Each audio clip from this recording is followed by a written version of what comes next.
Le bâtiment est-il paré au décollage? La tendance dans la construction neuve ne pousse pas à l'optimisme.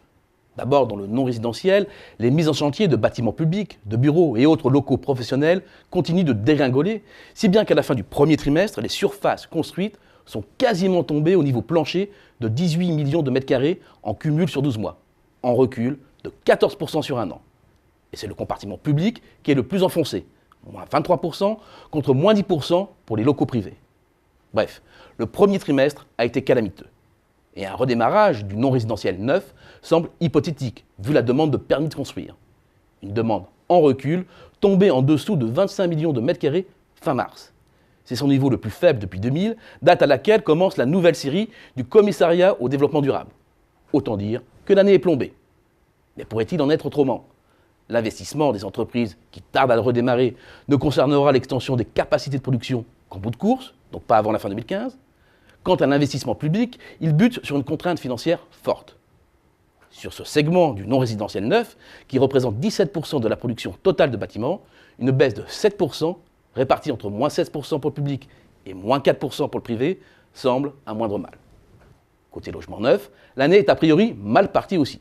Les chiffres du premier trimestre sont médiocres.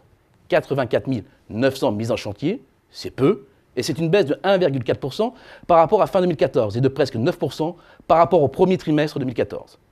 À ce rythme-là, moins de 340 000 logements neufs sortiraient de terre cette année, un repli de 5,5% environ sur un an. Et les derniers chiffres sur les autorisations enfoncent le clou d'une nouvelle année noire. Pourtant, il faut pousser l'analyse et ne pas se contenter de regarder dans le rétroviseur. Arrêtons-nous sur une enquête d'Eurostat, sur la volonté plus ou moins grande des ménages français d'investir dans la pierre. À la question « Désirez-vous acheter ou construire une maison dans les 12 prochains mois ?», les Français deviennent plus offensifs en partant, il est vrai, d'un niveau très bas. C'est d'ailleurs le même sentiment qui ressort de la dernière enquête sur l'évolution de la demande de logements neufs constatée par les promoteurs. Elle est aussi nettement en hausse, mais là aussi en partant d'un niveau très modeste. Mais le plus remarquable, c'est l'ampleur du rebond entre les deux dernières enquêtes. Elle est exceptionnellement forte. À plus de 16 points, c'est son second pic le plus élevé depuis la création de l'enquête. Le plus dur semble donc passé, et il faut s'attendre à un redémarrage en cours d'année. Faiblesse des taux d'intérêt, plan de relance, création d'un nouveau dispositif de soutien à l'investissement locatif, les arguments ne manquent pas. Bien entendu, compte tenu du retard pris, 2015 ne sera pas une année flamboyante. Mais une stabilisation à 358 000 mises en chantier cette année est une hypothèse qui prend de l'épaisseur. Reste le vaste ensemble de l'entretien-rénovation, soit 56% du marché. Une fois de plus, l'enquête Eurostat sur les ménages donne un premier indice. Les Français sont de plus en plus nombreux à vouloir engager de nouveaux travaux. Les entrepreneurs eux-mêmes ne disent pas autre chose.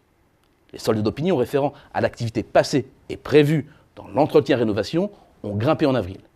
De quoi anticiper une progression de 3% sur l'ensemble de l'année.